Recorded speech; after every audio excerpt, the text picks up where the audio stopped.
Something evil is living on Nosleep, and it's watching you. It's watching everyone on this subreddit. It's the price we pay for tempting fate. We should never have posted our experiences. Some stories should be left alone. We could have simply been glad to survive these terrible things rather than flocking to Nosleep in an eager rush to gloat of our triumphs. We toyed with forces beyond our understanding, and this is our comeuppance. Think about it. Think about what we've done. Think about it. Think about what we've done. We've posted about ghastly ghouls and abominable apparitions. We've bragged of our narrow victories against unfathomably powerful forces. We've even, on occasion, made jokes in comment sections. I'm not judging you, I'm the same. Comedy is a soothing bandage for the chasms of horror the traumatic events can open in our souls. Still, evil doesn't care about that. Don't fool yourself into thinking that readers might avoid this reckoning. Even the lurkers and non-voters have contributed to the thriving nature of this dark and twisted place. You've caught the eye of something truly insidious. It's only a matter of time until a very bad thing would find Nosleep and turn it into a computerized haunted house. I've read the experiences of so many people on the subreddit. I've gleefully soaked up their tales of true horror, and it has become a slight addiction. In fact, I think I first noticed something unsettling because I obsessively pore over the finer details of everything I experience on Nosleep. I've seen things that have been there 1 second and disappeared the next. The early events were things that seemed like glitches with Reddit. The name of Nosleep changed to Sleep, but clicking on that link didn't take me to the entirely separate subreddit of that name. It took me to a solitary Google image of a stick figure sleeping on a mattress. I messaged countless people, searched Google, and even submitted reports of what I'd experienced. Nobody else had seen the name of the subreddit change or found the picture of the sleeping stick man. Nobody had hacked the Nosleep subreddit. There had been no glitch for anyone else. I thought perhaps that I had accidentally left the official Reddit site and ended up on a fake version of Nosleep. I couldn't really think of any other explanation. True terror began when events defied any form of reason. I was reading one of many Nosleep posts on rules for dealing with certain unnatural beings. When I looked at the comments section, I saw something that unnerved me. I was disconcerted yet again by what seemed to be a glitch. The comment had no username listed above it. Rule 11. It is unkind to joyfully read true horror. Sticks and stones will break your bones. There was an almighty sound of smashing glass in my room. Soul vacating my body for a brief moment, I twisted my desk chair around to face numerous shards that were scattered across the carpet. In the center of the wreckage was a small stone. It had seemingly been hurled at my window, breaking it. I sprung to my feet and peered through the now glassless frame. There was something on the other side of the road. I don't think I'll ever be able to scrub that haunting image from my mind. Wedged between two hedges, slightly illuminated by the dim glow of a nearby lamppost, I was watched by a shadowy figure. His form was emaciated and blackened. Upon closer inspection, I realized that it wasn't a person. It was a stick figure. I screamed, tearing my curtains closed. Shuddering, I sat beneath the empty window frame with my back against the wall. I remained that way for the next 7 hours. I didn't sleep unless it counts as rest to persistently daydream of a lurking stick man. It turned out that he wasn't a figment of my imagination.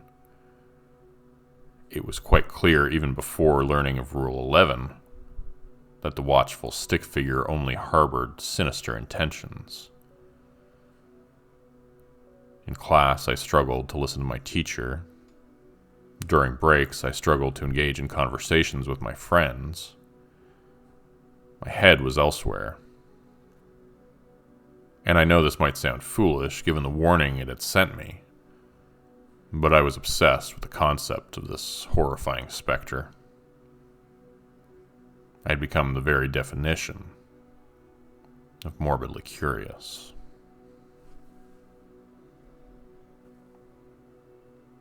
I browsed Nosleep looking for clues. The Rule 11 comment had vanished without a trace, but I tirelessly read posts, searched for edited descriptions or images, and even scoured comment sections for anything untoward. I found nothing. That didn't put me at ease, however. It only worsened my fear. At least the stick figure hadn't seemed so threatening as a static, pixelated image on my screen. On the other hand, in real life, that crooked figure had been the most terrifying thing I'd ever seen. Why me? I wondered. I sent out requests for help from people who had endured unexplainable, supernatural experiences. Somebody by the name of Archie Bolton replied, "This has the hallmarks of Grey Code, a programming language that connects occult things to the digital world. After receiving your initial message about the mattress image, I started to notice similar things on Nosleep. Strange comments appeared from a poster with no username. The site description read, "I'm watching you, Archie. No sleep for you? That makes me unhappy." And I saw 2 long, shadowy lines stretching towards me from the darkness of my bedroom. They looked like arms.